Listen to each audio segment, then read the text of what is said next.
Декабрь в Тбилиси в тот год выдался неожиданно суровым. Обычно мягкая тбилисская зима, привыкшая баловать горожан сухим прохладным воздухом и редкими снежинками, растворяющимися еще в полете, вдруг решила показать характер. С гор Куры дул пронизывающий, ледяной ветер, который залезал под самые плотные пальто и заставлял прохожих прятать носы в широкие шерстяные шарфы. Улицы района Ваке, обычно шумные и наполненные смехом детей, опустели. Люди перебегали от метро к дверям подъездов короткой перебежками, мечтательно думая о горячем чае с чабрецом и протопленных комнатах. 11-летний Леван Георгадзе в тот субботний день вовсе не планировал становиться героем. Он был самым обычным мальчиком, с вечно взъерошенными темными вихрами, немного стеснительной улыбкой и огромными внимательными карими глазами. В его возрасте у мальчишек 1000 дел. Нужно было успеть добежать до соседнего двора, где друзья собирались запускать старого змея. Проверить, не дочитана ли книжка про приключения, да и просто поглазеть на то, как замерзает вода в старом фонтанчике-питьевчике.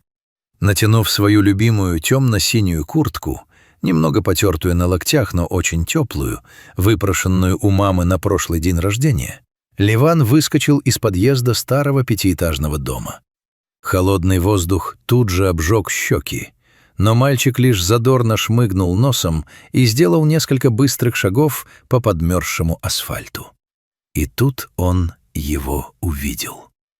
Возле бетонного бордюра, прямо на голом, покрытом тонкой корочкой наледи асфальте, лежал пес.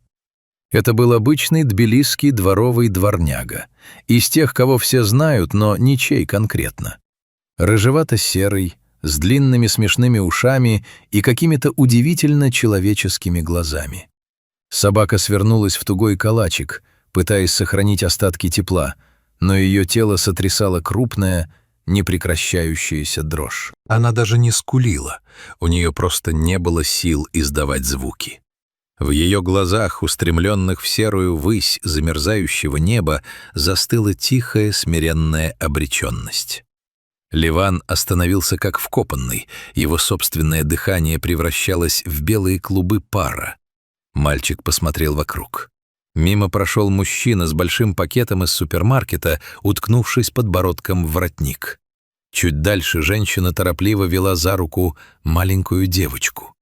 Никто не замечал пса. Никто не злорадствовал, нет. Люди просто спешили по своим важным теплым делам, искренне не замечая маленькую беду, замерзающую у них под ногами. В современном мире, где каждый погружен в собственные заботы, проблемы и бесконечный поток новостей из экранов телефонов, простая чужая боль слишком часто становится невидимкой. Леван сделал шаг к собаке. Пес слегка повел ухом, но даже не поднял головы. Слишком много сил требовалось для этого движения. «Тебе же холодно», — тихо, почти шепотом сказал Леван. В его 11-летней голове не было долгих раздумий.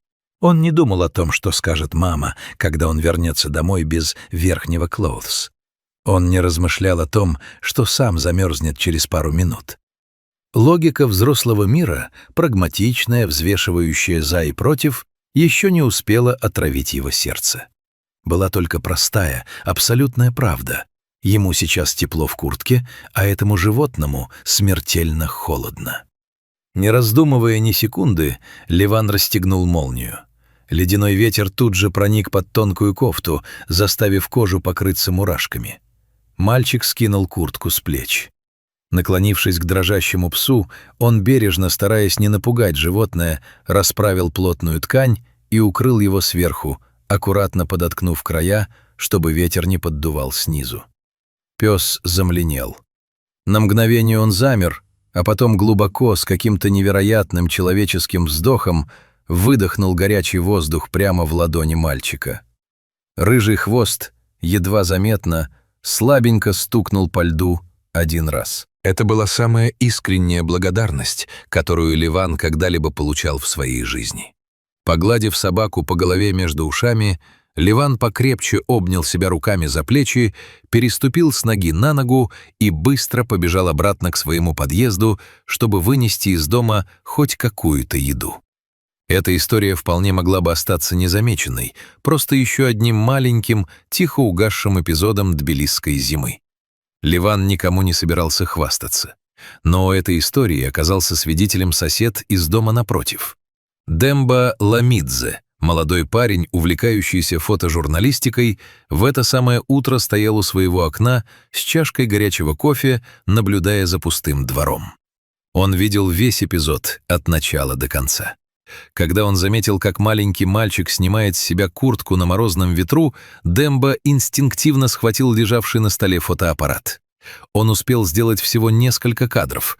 Вот мальчик расправляет куртку, вот бережно укрывает собаку, вот гладит ее по заиндевевшей морде. Демба был поражен до глубины души. В мире, наполненном тревожными новостями, где люди все больше отдалялись друг от друга, этот простой и бескорыстный жест ребенка смотрелся как настоящее чудо. Недолго думая, Демба написал короткий текст и выложил фотографии на своей странице в социальной сети. «Сегодня я видел, что такое настоящая человечность. Этот мальчик живет в нашем дворе. Он просто дал свою куртку тому, кому она была нужнее. Посмотрите на это», — написал Демба. То, что произошло дальше, никто не мог предугадать. Пост начал распространяться с невероятной скоростью. Сначала его заметили друзья Демба, затем жители соседних дворов района Ваки, а к вечеру фотография маленького Ливана, укрывающего пса, разлетелась по всему тбилисскому сегменту интернета. К утру следующего дня под публикацией стояли тысячи лайков и сотни восторженных комментариев. Люди пересылали снимок друг другу, публикуя его на своих страницах. «Я плачу. Спасибо родителям за то, что воспитали такого человека с большой буквы», писала одна из пользовательниц. «В этом мальчике наше будущее. Пока есть такие дети, у нас есть шанс остаться людьми», вторил другой комментатор. «Горжусь, что живу в одном городе с этим парнем. Ливан, ты настоящая душа Грузии». На историю обратили внимание крупнейшие национальные телеканалы и интернет-издания. Новость перешагнула границы страны. Переводы поста появились на международных ресурсах, и комментарии на английском, французском, немецком и русском языках начали приходить сотнями. Людей во всем мире тронула не грандиозность поступка, ведь Ливан не спас мир от катастрофы, а его абсолютная искренняя чистота. В мире, жаждущем добра, этот маленький поступок стал мощным напоминанием о том, что милосердие не требует огромных ресурсов. Оно требует лишь нечерствого сердца. В дом Георгадзе пришли журналисты. Ливан, искренне не понимавший, из-за чего поднялся такой шум, лишь краснел перед камерами и прятался за спину матери. «Я просто увидел, что ему холодно», — тихо объяснял он назойливым корреспондентам. «Мне же не трудно было. Куртку потом мама забрала, когда мы собаку домой завели согреться. Кстати, пса, разумеется, забрали. Назвали его Барни. Теперь он спал не на холодном асфальте, а на мягкой подстилке в прихожей Георгадзе и больше никогда не дрожал от холода». Но история на этом не закончилась. Волна общественного резонанса оказалась настолько сильной, что докатилась до мэрии Тбилиси и местной администрации. Власти давно обсуждали проблему бездомных животных в городе, но проект по созданию современной системы муниципальных убежищ и социальных центров защиты животных регулярно откладывался из-за бюрократических задержек. Поступок Ливана и вызванный им народный отклик стали тем самым импульсом, который сдвинул дело с мертвой точки. Спустя 2 недели Ливана вместе с родителями официально пригласили в городскую администрацию. В строгом застекленном зале заседаний мальчика встречали не сухие чиновники, а люди, искренне тронутые его историей. Глава администрации лично пожал 11-летнему герою руку и объявил о запуске нового, крупномасштабного социального проекта.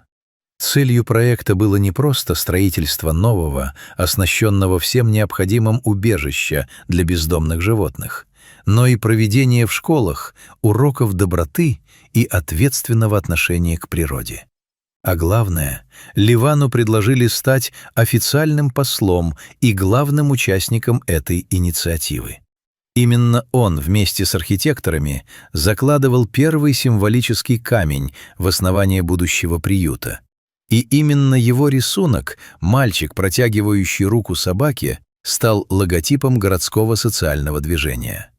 С тех пор прошло время, но та холодная зима навсегда изменила не только жизнь маленького Ливана, но и облик его родного города. Каждое утро, идя в школу мимо чистых, обустроенных теплых будок, установленных в тбилисских дворах в рамках нового проекта, мальчик улыбается.